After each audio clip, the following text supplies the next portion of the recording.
पीले दांत वाली बहू। रंजना कभी ब्रश नहीं करती थी। उसे कितनी बार उसके माँ बाप ने डांटा, लेकिन उसका कोई असर उस पर होता ही नहीं था, जिस कारण से उसके दांत पीले पीले हो जाते हैं। शादी के बाद। अरे बहू, वैसे तो तुझ में कोई कमी नहीं है, पर तेरे दांत इतने पीले कैसे हैं बेटा? कैसे मतलब? कोई सर्जरी थोड़ी ना कराई है। वो तो क्या नाम, मैं ब्रश नहीं करती थी तो पीले हो गए। अब क्या करूं? आप कहें तो लाल करवा लूं या फिर काले?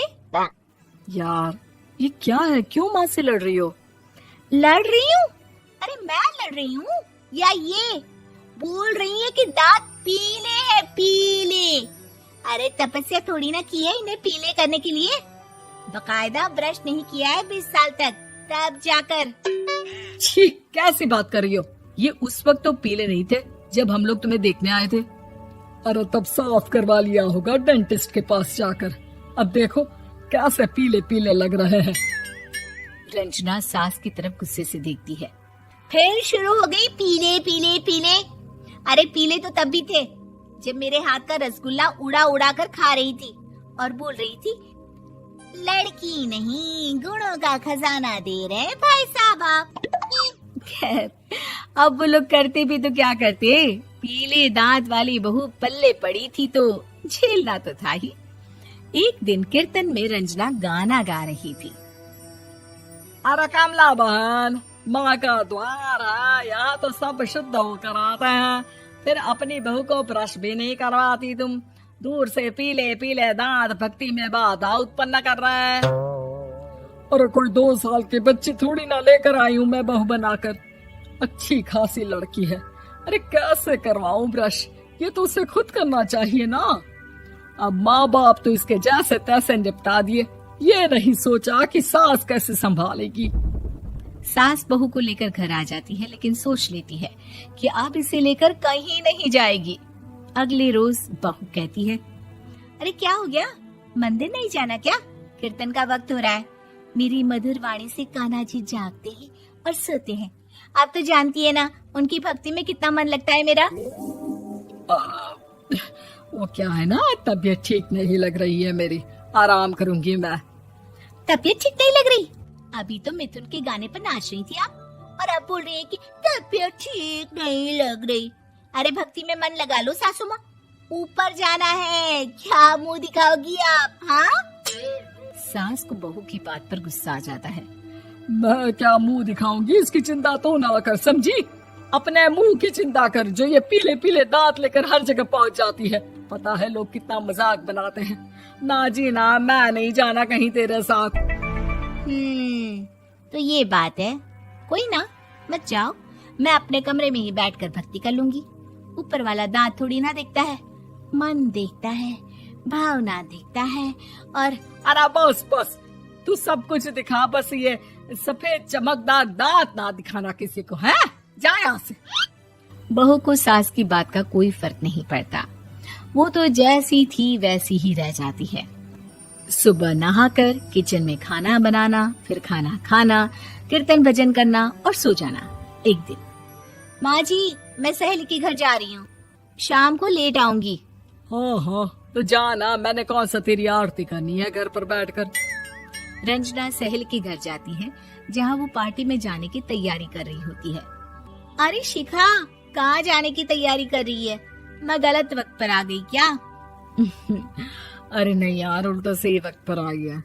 मैंने ये साड़ी और ज्वेलरी निकाली है यार, शाम को इनके ऑफिस की एक पार्टी में जाना है। बताना कैसा लग रहा है ये सब? नहीं यार, इस ड्रेस के साथ तो वो वाली ज्वेलरी अच्छी लगेगी। हाँ हाँ सही बोल रही है, मैंने ध्यान ही नहीं दिया। वैसे तो हमेशा से मस्त फैशन सेंस रखती है। तो बड़ा जाती होगी ना पति के साथ पार्टी में। रंजना कुछ नहीं बोलती, बस सोचती है कि यार काश ये बात सही हो जाती, पर मैं क्यों नहीं जाती पार्टी में? क्या इन लोगों की कोई पार्टी होती नहीं होगी? रंजना घर आती है और रात में पति से सवाल करती है, एक बात बताइए, आप मुझे किसी पार्टी में क्यों नहीं ले जाते? क्या आपकी यहाँ ऑफिस में पार्टी नहीं होती? पति बेचारा क्या कहता कि दांत पीले हैं तुम्हारे इसलिए।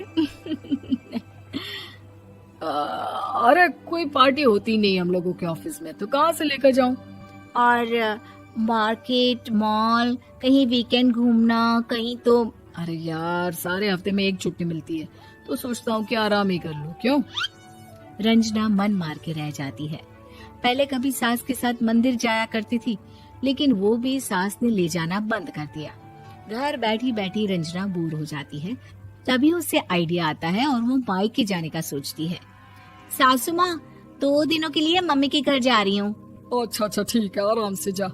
और हाँ, माँ से कुछ अच्छी आदत सीख कर आना कि कैसे शरीर के हर भाग की तरह दांतों की सफाई भी जरूरी होती है, समझी? शुरू हो गई ना आप। वो लोग आपकी तरह नहीं है कि छोटी छोटी बात का बतंगड़ बना दे। उन लोगों के लिए मैं मायने रखती हूँ, ना कि मेरे पीले पीले दांत। रंजना माँ को बिना बताए उन लोगों को सरप्राइज देती है, लेकिन जैसे ही वो दरवाजे पर पहुंचती है, अंदर देखती है कि घर वाले कहीं जा रहे होते हैं। अब माँ, काश रंजना दीदी के दांतों वाली प्रॉब्लम नहीं होती, तो वो भी हम लोगों के साथ चलती ना बुआ जी की बेटी की शादी में। हाँ बेटा, लेकिन अब उसे कौन समझाए कि उसको उसके पीले दांत नहीं दिखते, लेकिन उसके आसपास के लोगों को कितना एम्बैरेसिंग फील कराते हैं। मुझे तो कितनी बार उसके स्कूल की टीचर ने शिकायत की कि उसके साथ कोई लड़की बैठना भी नहीं चाहती, और ना ही कॉलेज में कोई उससे बात करना चाहता था। लेकिन पता नहीं क्यों उसे ये बात समझ में ही नहीं आती। कोई कमी नहीं है उस लड़की में, बस यही कि दांत पीले हैं। वो तो भला हो जीजा जी और उनकी माँ का, जो दीदी को जैसी है वैसे ही रखा हुआ है। रंजना को अपने घर वालों की बात सुनकर बहुत दुख होता है।